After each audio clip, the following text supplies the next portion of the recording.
Programme Punjab के तहत माहाना 100 unit इस्तेमाल करने वालों को बिल नहीं आएगा। तहरीक इंसाफ ने 4 साल अवाम को कोई रिलीफ नहीं दिया।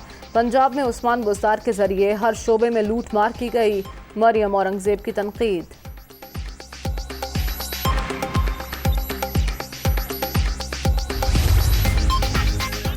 इलेक्शन कमीशन वोटों को जितवाने की कोशिश कर रहा है। वोटर लिस्टों में धांधली के बावजूद पंजाब के ज़िमनी इलेक्शन में तमाम सीटें जीतेंगे। इमरान खान का चैलेंज, चाहे 1500 FIR कटवा दो, पीछा नहीं छोड़ूंगा। PTI चेयरमैन की चीचावतनी में गरज बरस।